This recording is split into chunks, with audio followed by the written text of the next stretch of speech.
Prologue. Prince Alexander Julius Albici had known change was coming.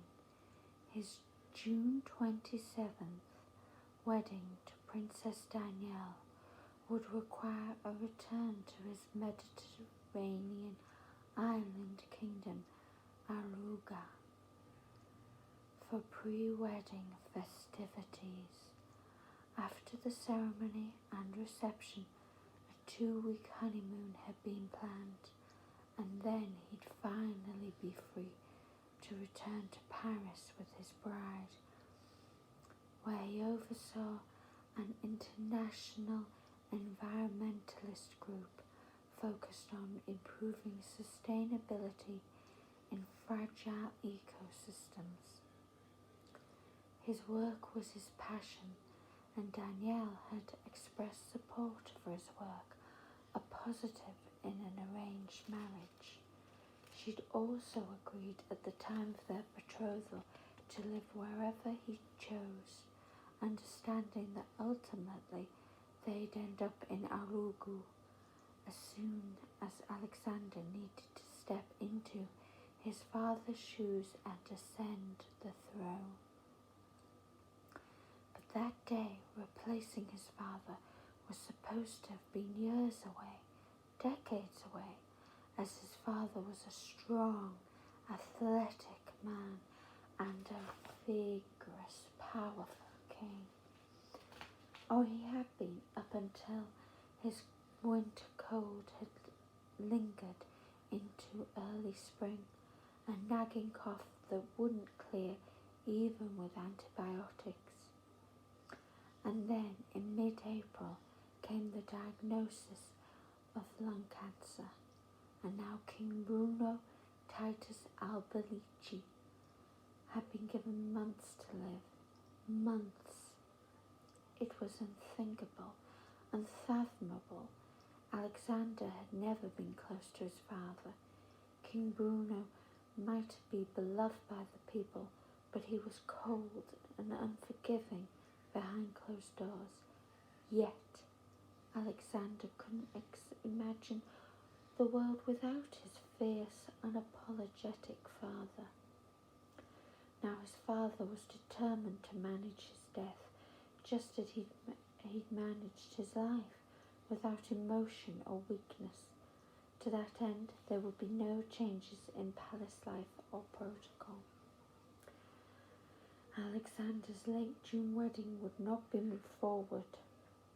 Bruno's illness would not be made public. There would be no changes in wedding date or venue. There would be no acknowledgement of ill health. There would be nothing to alarm the people until an announcement had been made, which in King Alberici's mind was notice of his death. His mother, the Queen, agreed with the plan, because that was what she did, supported her husband. It had been her role from day one of their marriage, and she had fulfilled her responsibilities.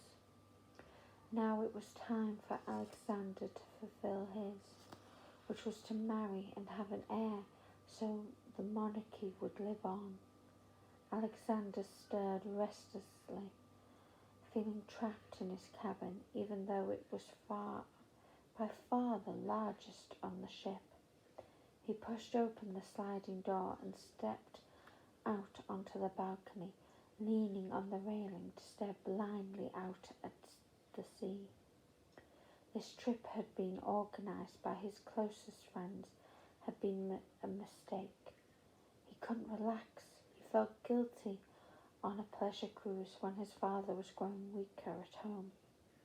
And yet, both his parents had insisted he go, determined that he keep up appearances.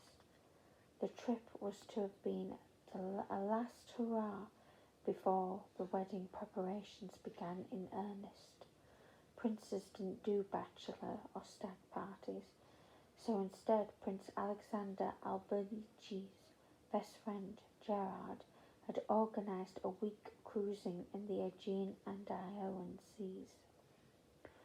Troubled by his father's swift decline, Alexander had left the details to his friends, knowing they were far more excited about this last adventure, concerned that it might be indeed their last adventure, but now wished he'd been part of the planning, at least when it came to improving the guest list.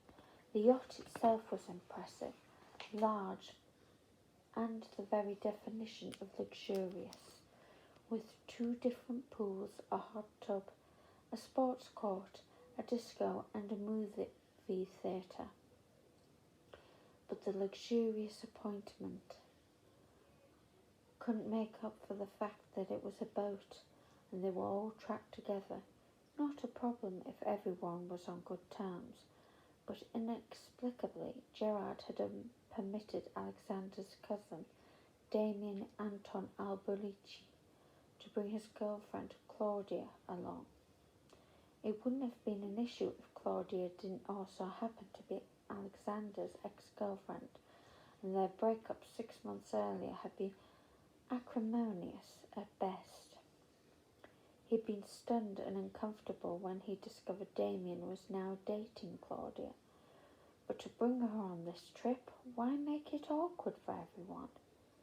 Alexander's jaw tightened as his gaze narrowed on the pale rocky island ahead, each island so like the last. The tension on the yacht made him eager to return home, which was saying something, as home wasn't exactly pleasant either. His mother was struggling to come to terms with his father's terminal diagnosis. Virtually overnight, his father had wasted away, his strong frame increasingly frail. The palace staff, sworn to secrecy, were inexplicably and incredibly anxious, tiptoeing around, walking on eggshells. And yet no one discussed what was happening. But that was because they didn't talk in his family, not about personal things. There was no sharing of feelings, and certainly no acknowledgement of emotions. There was only duty, and he understood that all too well. The sooner the wedding took place, the better, and Princess Danielle Roulette would be a good match. She was lovely and well-bred, and fluent in numerous languages, which was essential in Aragu's next queen.